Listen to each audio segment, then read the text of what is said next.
ছেলের বিরুদ্ধে অভিযোগ নিয়ে আদালতে হাজির মা। আমি টাকা চাইছি বলার কাছে এই টাকা দিয়ে না এই জন্য ওই 19 June Jhalakathi senior judicial magistrate আদালতে দেখা যায় এমনই এক হৃদয় বিদারক দৃশ্য। জানা যায় নিজের ছেলে ইউসুফ মোল্লার বিরুদ্ধে মারধর ও অর্থ আত্মসাতের অভিযোগ এনে আদালতে মামলা করেন ঝালকাঠি সদরের বাসন্ডা ধারাখানা গ্রামের বাসিন্দা 110 বছর বয়সী আমিরুল নেসা।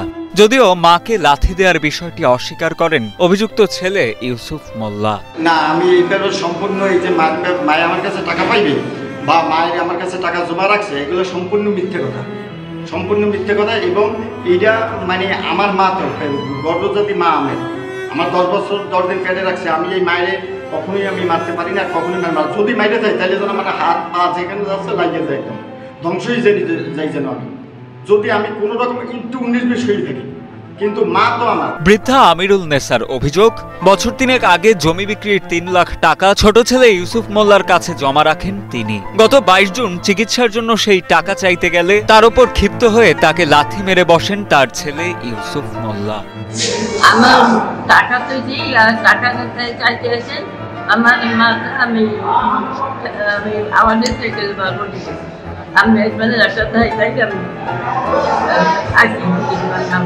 এ বিষয়ে বাদীপক্ষের আইনজীবী জানান, ছেলের দ্বারা মায়ের নির্যাতনের এই ব্যাপারটি অত্যন্ত দুঃখজনক। বৃদ্ধা আমিরুল নেসার অভিযোগ আমলে নিয়ে বিজ্ঞ আদালত ইউসুফ মোল্লার বিরুদ্ধে সরাসরি ওয়ারেন্ট ইস্যু করেছেন বলেও জানান তিনি। আমার কাছে একজন বৃদ্ধ আর কি বিচার প্রার্থী, বয়স 110 বছর। উনি আমার কাছে বিচারের জন্য আসছেন এবং উনি ওনার ছেলে আর কি, ওনার ছেলের কাছে, ওনার ছেলে ইউনুস মোল্লা আর কি, ইউনুস মোল্লার কাছে 3 লাখ টাকা পাবেন। তো 3 লাখ টাকা পাবেন।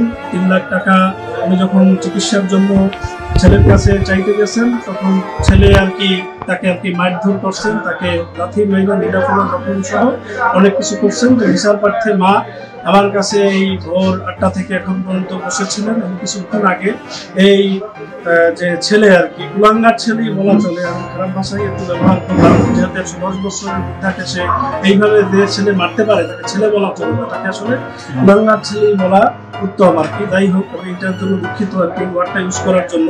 তো মামলার গভীরতা অবলোকন করতে পাইরা এই ঝালকাঠি সিনিয়র জুডিশিয়াল ম্যাজিস্ট্রেট আদালত আর কি মামলাটা আমলে নিয়েছেন, সরাসরি এফআইআর দিয়েছেন এবং ইউনুস মোল্লা আর কি, ইউনুস মোল্লার বিরুদ্ধে আর কি ডাব্লিউ ইস্যু করেছেন। এবং আমি মামলাটা আদালত করছি 323 এবং 506 পার্ট দণ্ডবিধি আইনের 506 পার্ট 2 এবং 323 ধারা অনুযায়ী মামলাটা আমলে গ্রহণ করা হয়েছে এবং এই আসামির বিরুদ্ধে ডাব্লিউ ইস্যু করা হয়েছে। এবং আমার দাবি অনেক খুশি যেহেতু মামলাটা স্বীকৃতি করতে পারছেন।